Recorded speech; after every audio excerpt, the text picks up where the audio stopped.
It also explained why there was an interest in the genetics that ran many generations of one family. They're on the downside of their evolution. They're de-evolving. They need new blood. They need new DNA. That's why they're here. Here is they're studying human sexuality. And by golly, it looks like they're studying human pleasure and pain responses as well. When the victims are starting to be sacrificed, it's the scent of the blood. And they start shape-shifting at that point in time. And they can hardly wait to get to the blood. It's like they're addicted to the blood, and then the consumption of human flesh that follows. There are certain times when they will actually do a sacrifice, or there will have been someone doing a sacrifice and it's not happening fast enough for them. So they will step in and finish it themselves, because the ritual has to be gone through. It's sacrificially, ritualistically, it has to have been gone through. And they will step right in and just start tearing the throat out. And they're getting all this blood from the jugular vein at the same time. And that has happened when there are many there that are going to be sacrificed and they just can't wait. And tearing into the contents of the abdomen and stomach of a victim afterwards. During the rituals, it's much easier for them to hold their reptilian form. They can stay in that form. What it is that they have a hard time holding their human form.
You see that? I see about 10 minutes ago there was one.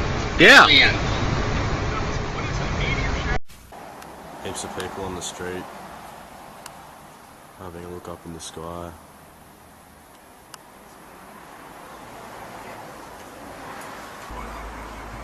This is David Attenborough, and what we have here is what we believe to be an alien. Memories are a strange thing. There are tangible memories that can be proven factually. There are suppressed memories, which are clouded recollections of actual events.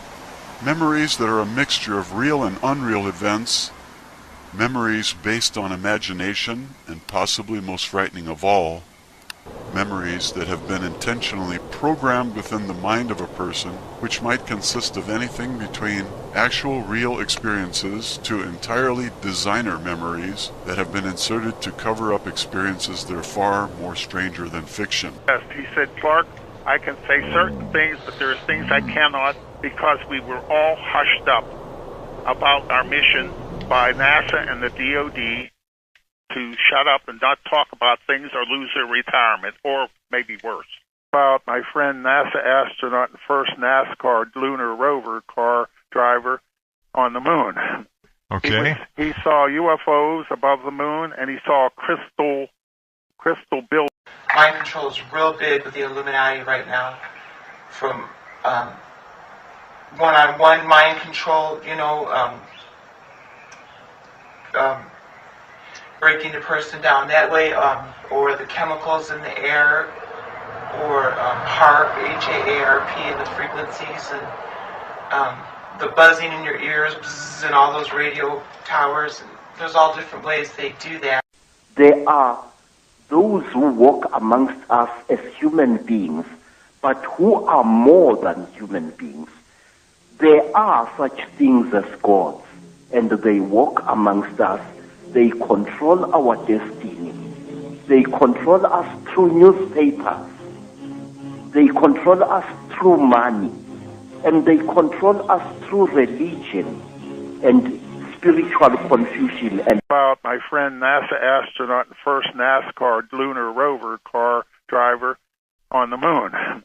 Okay. He saw UFOs above the moon, and he saw crystal buildings. The reptilian stands between 7 and 8 feet tall, and as expected, has the look of a reptile. They too are erect standing bipeds.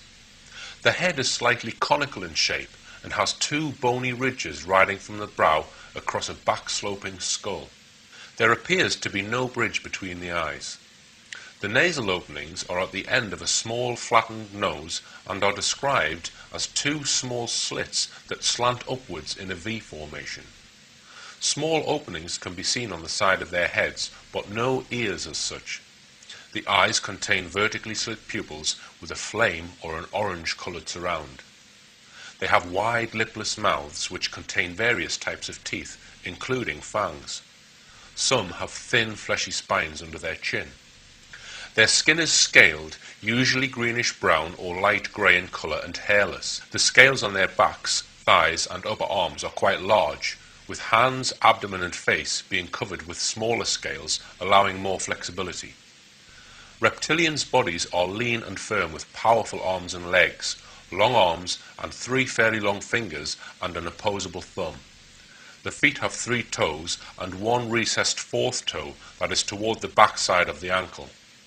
Claws on the hands and feet are short and blunt.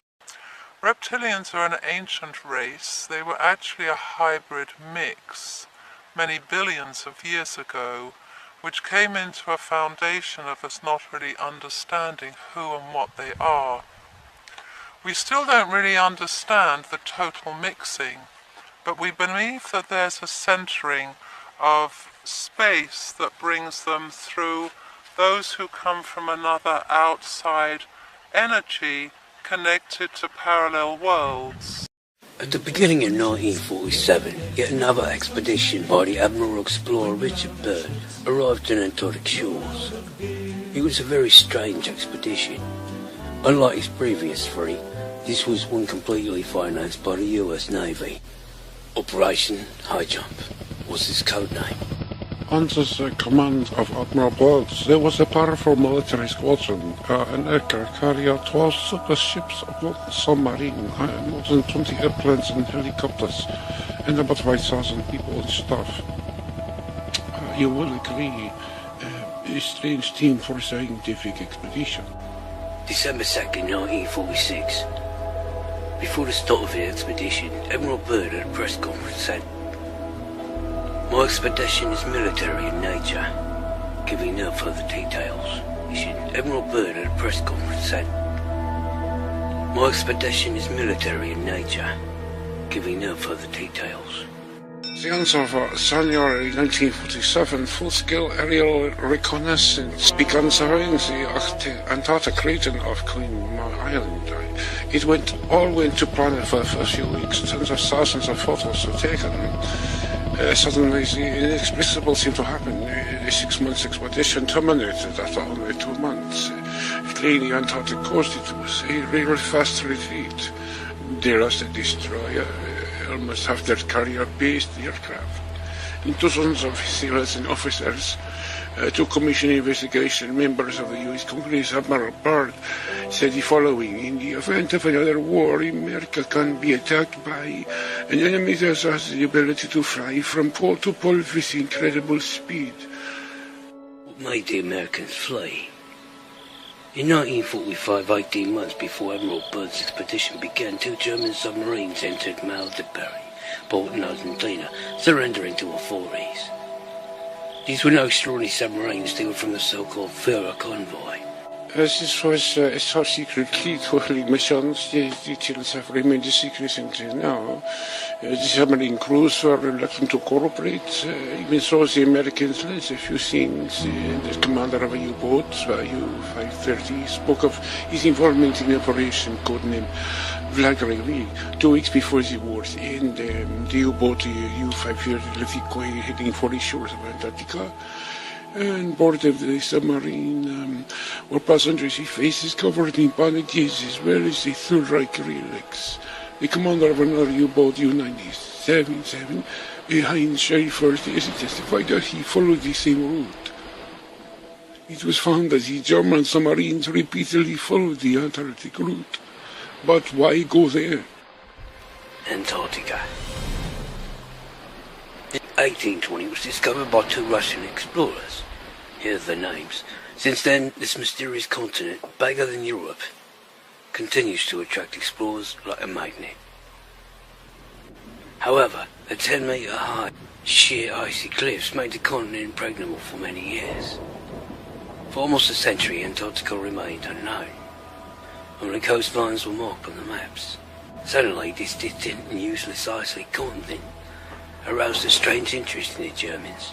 Large funds were allocated for Antarctic study. These identified flying objects don't only exist in form of glowing ball of some vague nature, but rather have a different etiological body. Americans have always been interested in the technological legacy of Germany. There is absolutely no doubt about this. Suddenly, the inexplicable cause, the expedition designed to last 6 months is quickly aborted after 2 months, leaving the Antarctic coast deserted. It was an actual retreat. In the late 1930s, 2 research expeditions were arranged. This happened just before the war. It was due to start.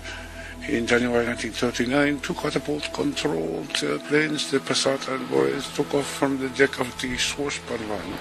They began patrolling Queen Maud Land.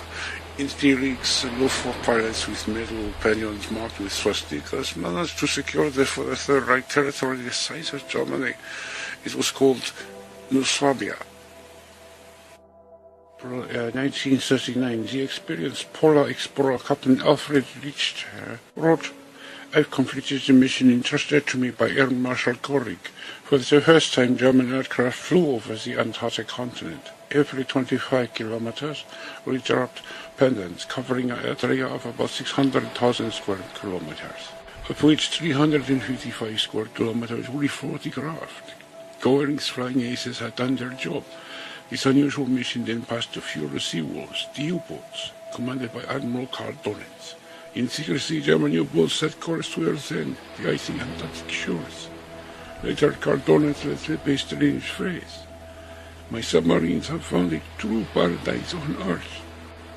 In 1943, at the peak of the war with Russia, Grand Admiral Donitz uttered another, no less mysterious phrase, 'The German submarines fleet is proud. At the other end of the world, we have made an impregnable citadel for our Führer.' Back then, the Grand Admiral of the German Naval Fleet's words were only understood by a very small circle of insiders. Today, we only hypothesize what the Grand Admiral meant.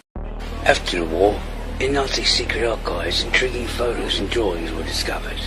They proved that German scientists were actually engaged in the development of disc-shaped aircrafts. At the time, nothing like this existed. How did Nazi scientists manage to make such a technological leap? Anunnaki Society, the most mysterious organization in the Third Reich. Even now the secret services of the leading powers hadn't fought secrets. But why? It's simple.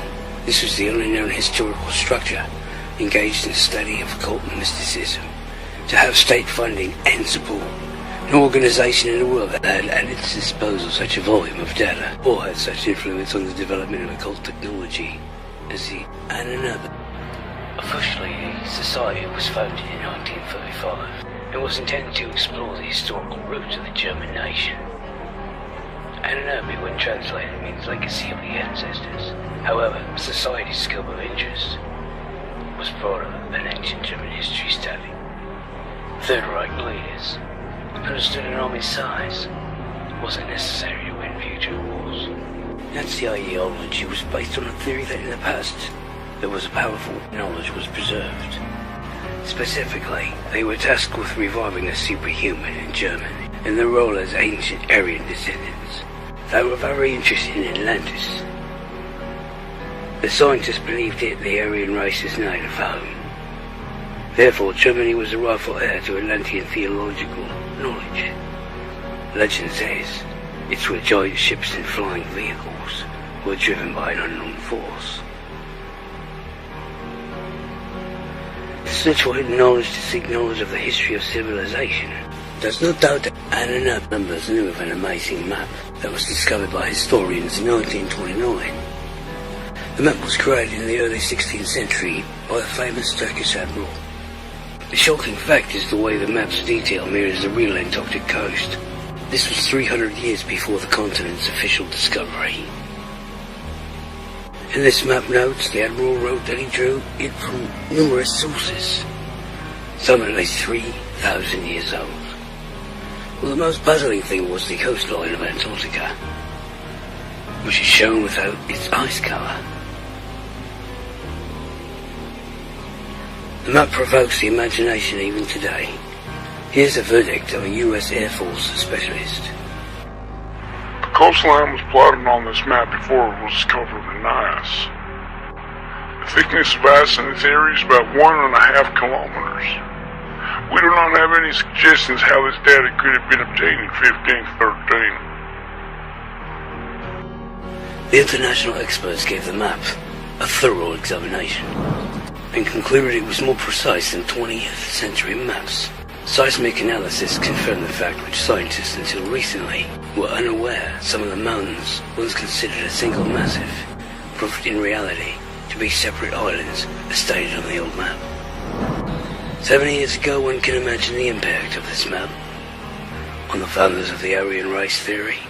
It brought hope to the search for the technological heritage of the Atlantis. One hypothesis states that Antarctica is the former Atlantis, buried under the sea as a result of pole displacement. Once they knew these maps existed, they also realized that knowledge could be stored somewhere else. But where? Recently, huge underground lakes were found a kilometer deep under the ice. The lake's temperature is 18 degrees Celsius. Located above the water surface are dome-like vaults filled with warm air. It's possible that from these heated lakes, a constant river of warm water flows into the ocean. For thousands of years, these warm rivers may have formed large underground ice tunnels, perfect for construction of sacred bases. From the ocean's edge, any submarine could easily pass under these coastal ice into the tunnels. Here it was, a complete base, immune from storms and polar cold, totally hidden from outsiders and out of the enemy's reach. We've determined that we decide on the location for a secret base. Others make secret zone that seems from the outside to be totally inaccessible. The polar zones, including Antarctica, would be a wholly suitable area to find this level of security. According to witness testimony and other documents, the Nazis had in fact managed to create a top-secret Antarctic base. Its codename, the Base 211. At the start of 1939, regular trips were made between Antarctica and Germany in a specially equipped and modified research vessel named the Swabia. Mine constructing equipment and other machinery, including railroads, trucks, and giant panel building mills, were transported to Queen Maud Island. At the same time, scientists, engineers, and highly skilled workers arrived. Why was Germany in need of such a remote base? There are various assumptions. Some believe that Germany wanted control of the southern seas.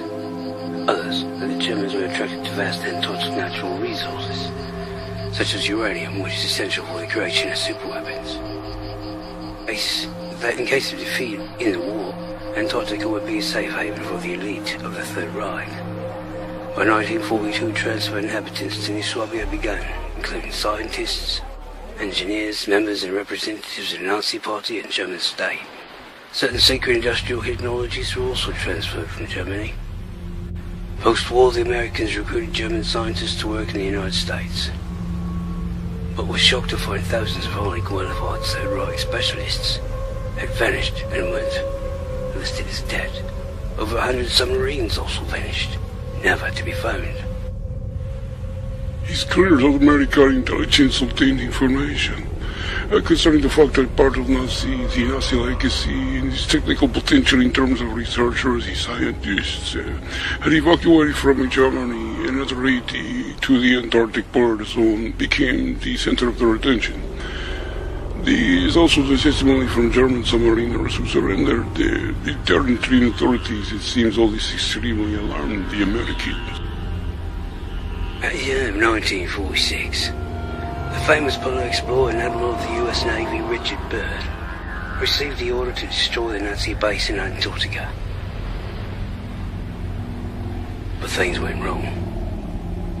The resistance met by the American squadron even now raises many questions. Admiral Byrd not only reported fighter jets with incredible capacities to Washington, he also discussed an attack on the expedition by strange flying saucers. They emerged from the water at high speed, causing heavy damage to the expedition. On February 26, 1947, a battle took place which is described by a member of the expedition, an experienced pilot called John Sagerson. They flew vertically out of the water in a fury, flipping between the masts of the ships with such speed that the airflow perturbed and dislodged the radio antenna. I didn't have time to blink an eye. The two Corsair from the Casablanca were slain by some kind of mysterious ray, shot from the nose section of the flying saucers. They then dived into the water near the ships. At the time I was on the Casablanca's deck, and I saw it as you now see me. I didn't understand these objects were silent as they floated between ships, like a satanic beast, spitting deadly fire. Suddenly I saw the destroyer, Murdoch, which was about 120 feet away. The flames flashed and it began to sink. Despite the danger, rescue teams and lifeboats were immediately dispatched to the disaster site from other ships. That nightmare lasted about 20 minutes. When the saucers again dived under the water, we evaluated our losses. They were terrifying. Ananobe's secret expeditions began a search for ancient relics and manuscripts around the world from Tibet to South America. Notably, they hunted for the Knights Templar archives, which contain indications they visited America long before Columbus. Apparently, the Templars owned secret manuscripts, similar to the map. It suggests they knew something vital about Antarctica. In the occupied territories, SS Special Commando units removed archives and libraries. The Anobe confiscated libraries of theological faculties and various secret societies as soon as space was allocated. The Anobe, I caught a huge library. According to a librarian from one of the post-Gnosky libraries, in March 1945, he witnessed Soviet troops approaching German territory. The NRB were evacuating a library, carrying away 140,000 volumes. The library catalog would be very interesting. It's possible the Anunnaki learned something incredible about Antarctica. They made the study of this continent one of the main Nazi leadership goals. Actually, the SS were after very specific knowledge. The Grail Cup, together with the Holy Spear, opens the way to world domination. Hitler became aware of this legend before World War I. The Spear of Destiny was safely kept in the Vienna Museum. Hitler possessed the spear in 1938, after Germany annexed Austria. In order to rule the world, he needed the Grail Cup to combine the legacy spear symbol of the active male principle and the world's scientific knowledge, with the cup, symbol of the active female principle and the symbol of wisdom. This is the dominant idea which preoccupied the Third Reich's elite, to fuse the latest scientific achievements with centuries-old knowledge, even in the absence of a rational explanation. It could have been an attractive and productive idea if it wasn't for the purpose the Nazis pursued: supreme reign over the world. To enslave it for the chosen race, utilize the occult knowledge and technology. For scientific research, the NRB employed elite staff, mainly world-famous scientists, and hundreds of employees from more than 50 university departments. The NRB engaged in the study of maths, astronomy, genetics, medicine, and the occult development of unconventional weapons, plus psychological and psychotropic methods of mass influence. They explored occult science, religious and mystical practices, exploring people's paranormal abilities. The NRB were seriously engaged in this research. The factual evidence for this for the NRB directives by their management, which included Himmler before the war began in 1939, studies were carried out concerning the paranormal abilities of employees of the NRB, the results were recorded on personal files.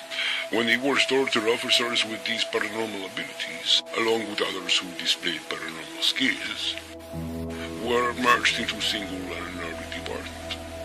Unfortunately, there are no records on what this department was working on, or more importantly, what the results were achieved.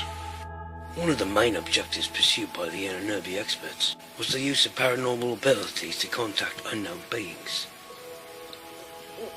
or outsiders as they call them. The aim was to obtain from highly developed extraterrestrial and ancient terrestrial civilizations superior technological knowledge. It had already occurred.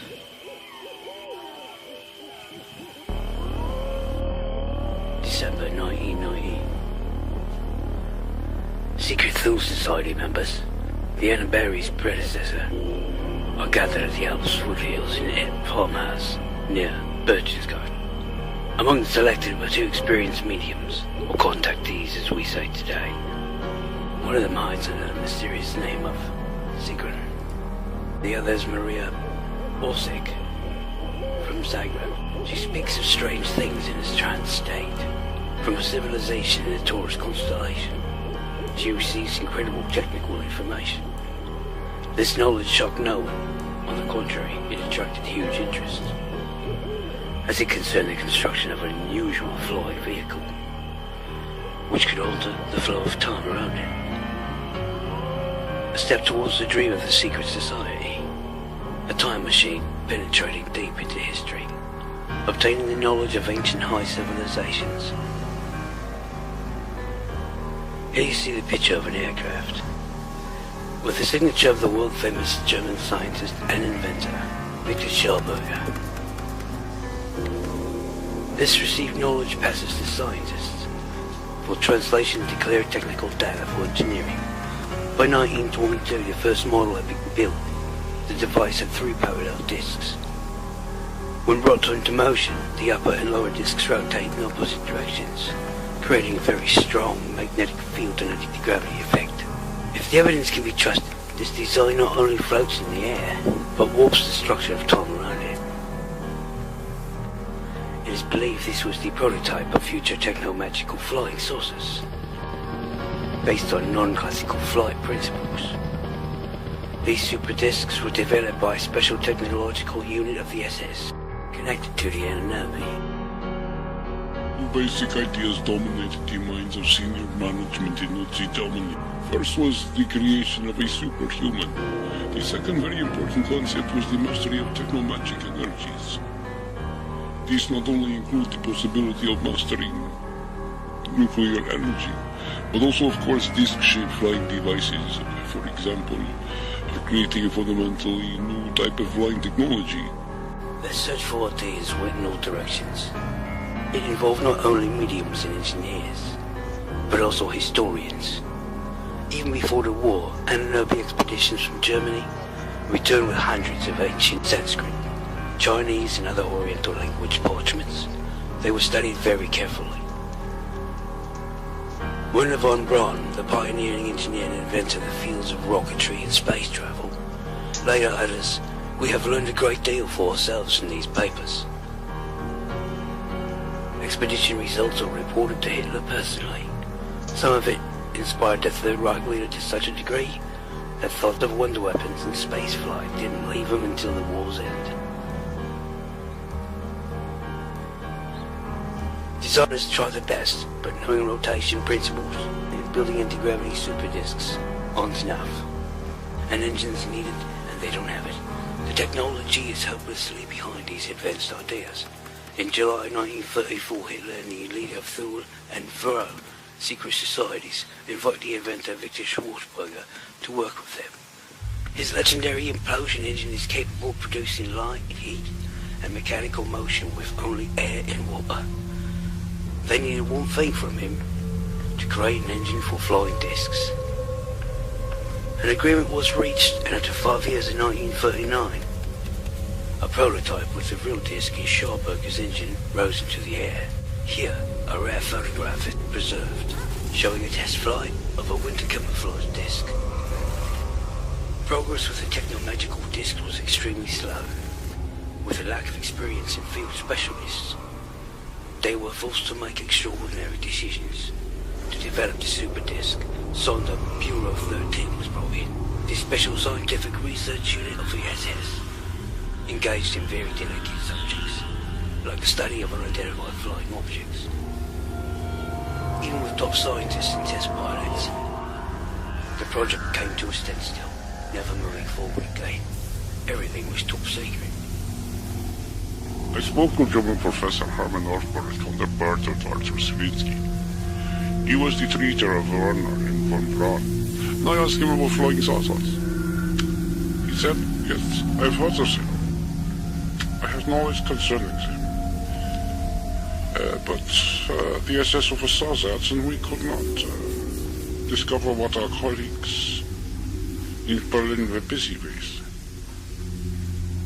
At the end of 1942, a lightly armed flying disc took into the air, named the Vril 1 or Jagger, with a diameter of 11.5 meters. It's alleged that before the war's end, 17 types of flying discs were made, but one should be skeptical of such claims. I do not think they had a whole collection of flying discs, maybe a few copies as that's all. The Germans wanted to use them as spying devices. When you look inside, side on, it's almost invisible. The generals who took part in the Battle of Kursk, and 2 Soviet Union heroes I knew personally. A pilot in a tank command described to me what they saw. A disc hung in the sky during the Kursk battle. What was it? They did not know. Neither the Germans nor Russians recognized it. This also wasn't made by us, I assure you. It's true I know Russian aviation history very well. Among these disc drawings and photos is a saucer identified as the Hannibal. Data on the disc reads like science fiction. According to descriptions, they use an alternate source of energy. The so-called converter of Hans Kohler, which required no fossil fuel. It was even planned to take the Hannibal 3 disc type into space. Hard to believe? Who knows? Here's a trophy photo. The strange pilot suit suggests flights were scheduled to take place. If not in space, then at least in the stratosphere. In the seized archives, another mysterious document was discovered. It was a blueprint for a huge 139-meter-long cigar-shaped ship called the Andromeda, with hangars for 5 of the flying discs of the Hannibal 2 and Vril type. The purpose of this vehicle?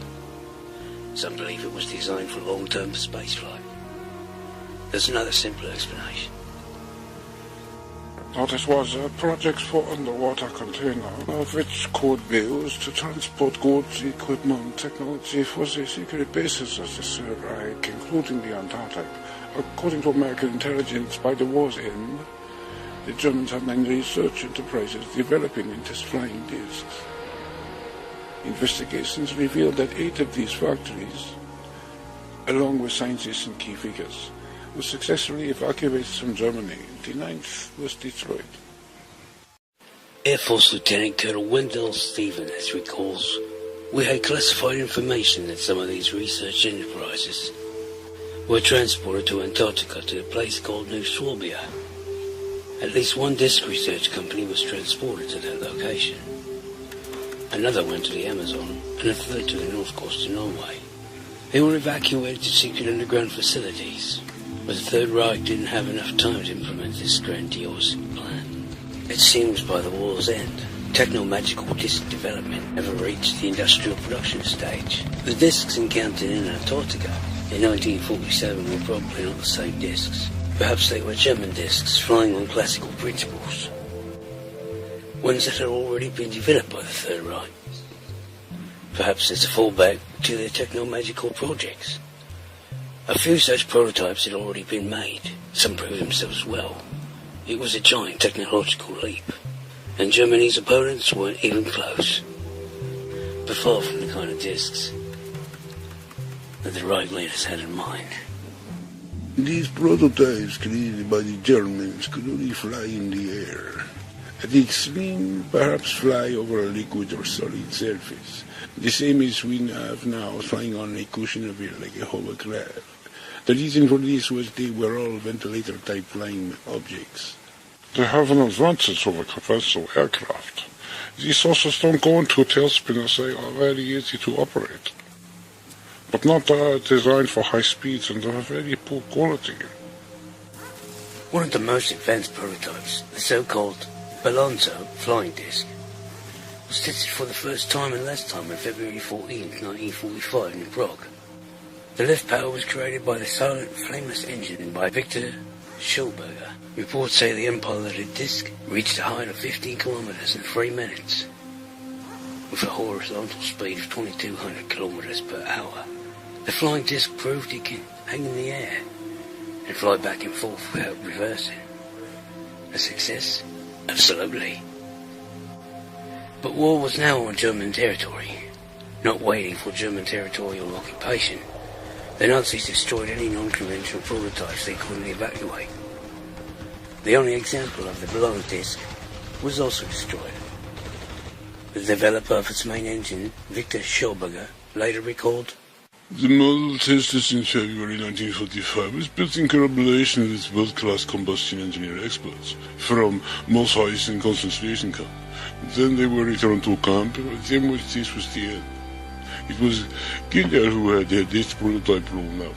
So these beautiful pictures, depicting flying discs above an Antarctic base, are an artist's fantasy. Other drawings and photos are suspect. They were made to test parts of the disc prototype within certain parameters, or were part of presentations to the authorities for funding purposes. It's vital to credit the German scientists and engineers who achieve huge successes. The Third Reich's leap in science and technology wasn't accidental. Combining scientific research with an analysis of ancient knowledge brought incredible results. However, the defeat the Nazis suffered was not accidental. For the Grail Cup isn't just a symbol of ancient knowledge, but also centuries-old moral code. This code the Nazis deliberately rejected.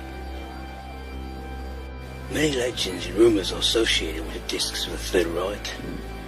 In addition to these stories, there are also tales of German discs flying out of Antarctic waters in 1947. Regarding the saucers that emerged from the water, which is in the 1940s, and nowadays the recorded sightings of flights, of identified flying objects emerging from seas, ocean, lakes, etc. I am sure that in 1947 the Germans could not have had such technology, neither could any country in the world. Germans didn't attack the American expedition in 1947. Who did? Emerging out of the water, shining saucers, spears, cigar-like objects in the polar and surrounding areas are not unusual facts. The northern countries, Central and South America, Australia, South Africa, everywhere identified flying objects are observed. Reports on them are regularly received from the USSR Navy Intelligence. As a commander in Soviet Navy Intelligence, I regularly receive reports on such objects detected by witnesses. It would be incorrect to think that unidentified flying objects were only observed in the north. They were also observed across the Atlantic, even in the South Atlantic, near Antarctica. One particular case I am familiar with was where they were observed in the area of the islands of South Georgia. Emerging from beneath the waters, fishermen saw an object. They managed to take a photograph, as is shown here on these pictures. Despite the strong wind, the object remained static for a long time. Clearly it wasn't a cloud or a balloon over the islands of South Georgia. Over the islands of South Georgia, very strange flying objects were observed. Here's the evidence from one case. The disc hung over the island and was visible for a long time during daylight, just before sunset and just after sunset, for around 1.5 hours to 2 hours. The object had a symmetrical, circular shape. But within it was a visible isosceles triangle. At night this triangle was not only shown, but lights were observed at the base of the two corners, as if the object had a working engine. However, the object remained in the same spot all the time.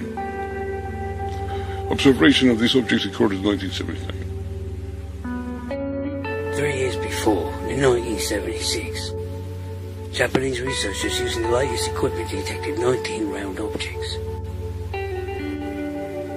which dived from space into Antarctica and disappeared from the screens. Who were they and where did they go? We've now answers to such questions. In the late 1980s, a scientific sensation was created by an American astrophysicist, Kip Thorne, and his colleagues' work. They substantiated the possibility of nearly instantaneous movement in space and travel time. They put forward the idea of wormholes. Black holes are extremely intriguing, according to which black holes are located at a close distance to our planet and take the form of these wormholes. These wormholes can be used for intergalactic and interstellar travel. Other scientists suggest their work has significant practical characteristics, specifically building time travel devices, ensuring intergalactic travel, so forth. Kip Thorne concluded that near the Earth, there's an entrance into a wormhole leading to the star Vega. At that time, without doubt, the Americans already knew very well the way in which the appearance and disappearance of UFOs takes place in the atmosphere of our planet. In 1992, construction began in Alaska of a powerful radioelectric complex called HARP. Officially, it was to study the ionosphere and the development of missile defense systems. Clandestinely, it was used to develop new weapon types, geophysical, weather, and psychotropic. In essence, a massive beam cannon, a type of global microwave oven. In addition to this, there was something else. Today we can safely assume that the main purpose of this station is the search for the entrance to the wormhole, which means the Americans came to the conclusion that in this polar region the entrance to the wormhole is located. The station's radio waves allow it to determine the wormhole's configuration, then trace it back and find where the entrance and exit is. In 1998, the complex in Alaska was put into action. An identical transmitter is built in Norway.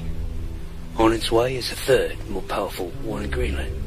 In the early 90s, technical capabilities made it possible to focus only on one side, the Alaska porthole, as an entrance and exit to observe the movement of UFOs on our planet. There was no need to install tracking stations across the United States territory, or other territories. Control of just one portal was enough. However, Earth has two poles. What is the role of each in terms of this theory? Well, for example, they use it both for entry and exit through Alaska. or use the portal to enter and leave Antarctica, and vice versa. Through Antarctica, the UFO emerges into the atmosphere of our planet. And through Alaska, the North Portal, they leave the planet. This theory of tidal effects does not contradict the fact that the North Pole of our Earth is the entrance and the South Pole of the Earth is an outlet that links our planet with other planets and stars on the level of energetic information. It's possible our poles' properties are used by unidentified flying objects to communicate with other parts of the universe. In any case, it would be a subject for serious study. It's no surprise concerning the well-known fact. Namely, most of the staff on the American Antarctic Station are personnel of the United States National Security Agency, employees of American Military Technical Intelligence, Electronic Intelligence, and Central Intelligence Agency employees. These categories represent the main research personnel on American Antarctic stations. Perhaps the scientists of the Third Reich also inferred the Arctic and Antarctica were not just Earth's poles. Perhaps it's also no coincidence that in Nazi Germany, the Hollow Earth theory, where the poles are presented as gates to the stars, was so popular. Perhaps at this bizarre idea's heart, a vague understanding was reached, something akin to recently discovered wormholes, along with the possibility of space and time travel. This may be why Antarctica attracted Germans to its shores. The sixth continent continues to keep its secrets. New questions are raised, and over the years the list hasn't gotten any smaller. What happened to the research to build flying saucers? Did it stop after the war, or continue in secret places around the globe? Is it correct to attribute one of the sacred developments to all UFO sightings?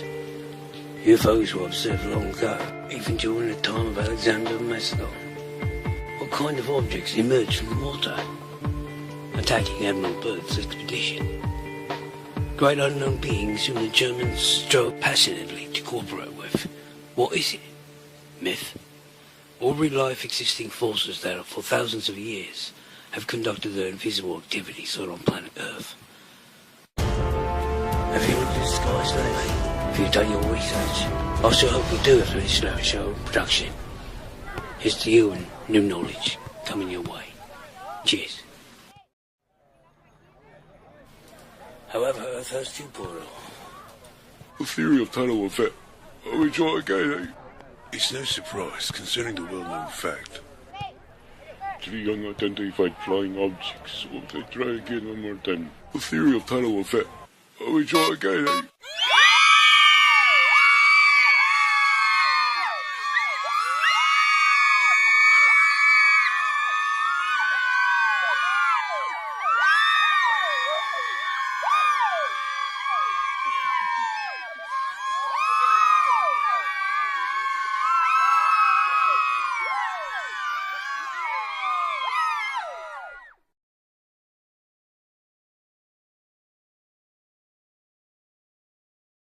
The government are hiding evidence that there's life. This photo is going around on Facebook, and I don't think that they have done anything to modify that picture. I think that's exactly, that's what it looks like. Yes. It is a 18-armed crab monster. Any person who says there is humans on Mars could be considered as insane. But what if there are images? If there are testimonies, evidence that could prove this a possibility? What should we think then? These evidences show that the impossible could very well be a reality. This is Fernando Correa. Scientists have said that Mars cannot hold any life. The atmosphere is weak, just as the magnetic field. It is said there is no oxygen on Mars. It is and has a low temperature. Could there be microscopical or even human life on Mars then? Investigations show Mars was very similar to Earth at one time. No one knows how long ago it happened. These evidences show there could be actual human beings on Mars. Now there's information about Jackie, a former worker for the Viking mission. In 1979, she saw 2 men working on Mars. On May 11, 2006, she was listening to the radio show by Gene Norrie. The show was talking about it with a CIA former agent, John Lear. Jackie wanted to know about the mystery of Viking. She wanted to know about the humans she saw in 1979. I used to work at NASA during that time and handling downlink telemetry, and one night on our video monitors while, the little Viking rover was running around, I see two men in suits, not necessarily space suits. Human beings being recorded by Vikings cameras on Mars. Jackie said they worked on this rover from NASA. They came over the horizon walking towards the Viking Explorer, and our vision got cut off. I didn't see what they did with it or anything else. Jackie spoke of humans on Mars 28 years before this picture from Spirit was taken in November of 2007. A woman sitting on a rock. Special filters show a female shape. This picture shows the existence of humans, men, on Mars. Near to this place, rover Spirit caught an image of some kind of home, or stones arranged as a building. There is more about the witness, Jackie. She asked about these men near the Viking, who she saw. We're probably making repairs. Well, that's why I was wondering if they were our guys or not, because they were. Do you know what kind of suits they wore? Pardon? Do you know what kind of suits they wore? Well, they wouldn't have to wear very much. I mean, the atmosphere is, there's enough atmosphere to walk around without a spacesuit on Mars. The inventor of the Learjet, the former CIA pilot, John Lear, said that humans can be there on Mars. That there can be humans on the moon as well.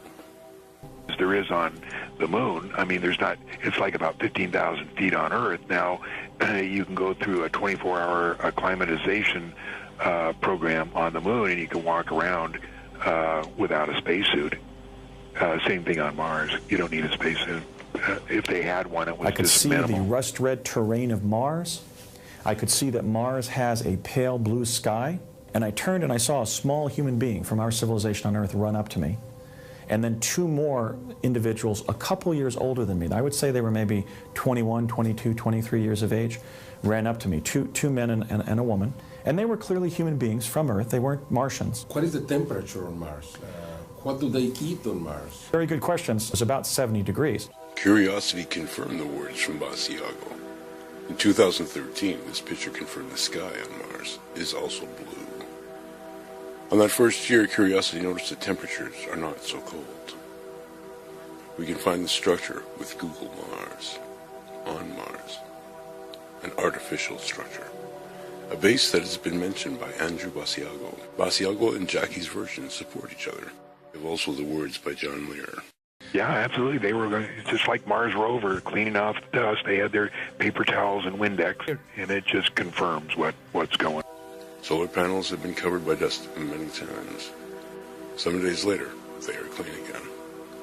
We do not know who cleans the rover solar panels.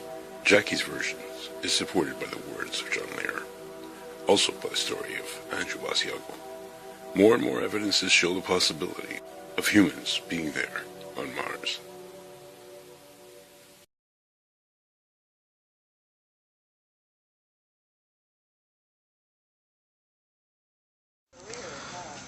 That's how many people go down.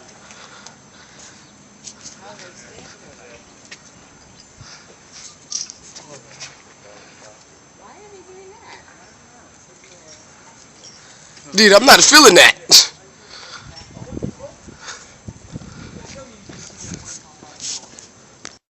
Hey, what the fuck? What is that, dude? What the fuck? The numbers in the sky. Numbers popping up in the air out of nowhere. Bruh, they're just fucking. There's no airplane, no nothing. What the? Look at, there goes another one. There goes another one. What the fuck? Popping up out of nowhere. Oh my God, there goes another one. Look. Oh my God. Smoke rings. The guy blowing smoke rings. Look at that shit.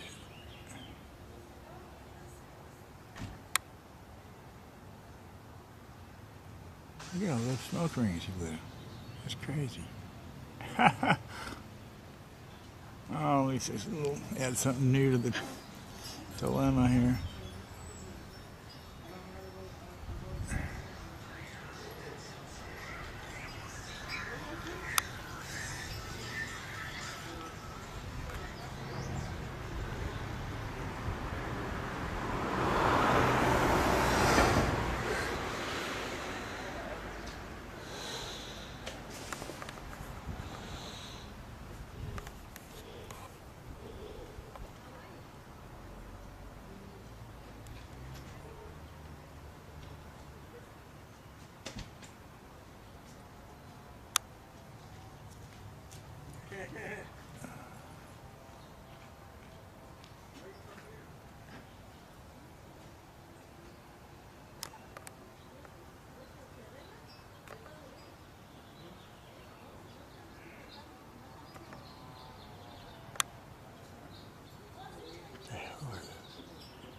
Got one before like that.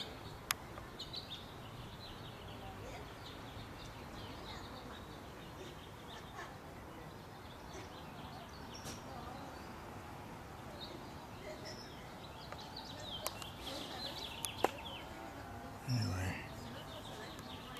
the bastards. They'll burn out.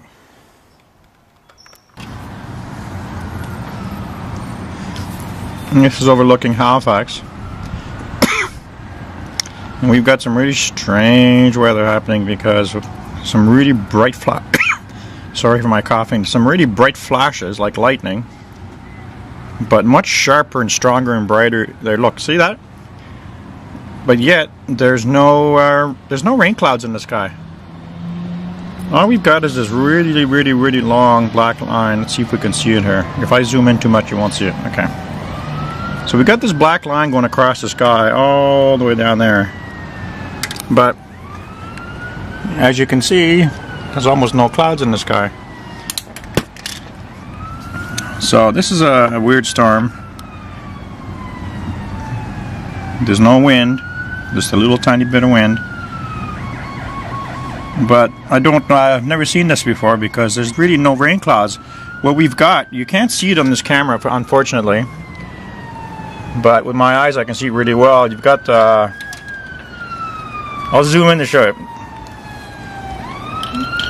This line right here goes all the way across the city. You can't see it with this camera, what I can see with my eyes. And there's another line above it, which is... I can't show you. The camera doesn't see well enough. But basically what we've got is a great big long giant, this is a big long chemtrail. It's just one big white streamer going across the sky. And that streamer is letting off some really, really bright lights. There. Well, of course, there's been a lot of evidence coming in the last 6 or 7 months, seismic information, defining the core of the Earth much better. 4 days ago, we had 2 aurora borealises, one over the North Pole, one over the South Pole. It happened to coincide with a time when the solar wind was very low, less than 350 kilometers per second. Proton density was really light. Bottom line is, it really adds credence to the idea that there is a thinning of the crust at the poles, and we have a strong ion stream coming out of the Earth into our own atmosphere, creating the aurora borealis from the ground up. As you know, a year ago in February, NASA launched the Themis probes, which is a set of 5 satellites that went up to try to understand better why the aurora borealis behaves the way that it does. We don't really have a lot of data from those satellites yet, and I think the reason is the data that's coming in conflicts with the normal, or shall I say, mainstream geological viewpoint of how the Earth is constructed.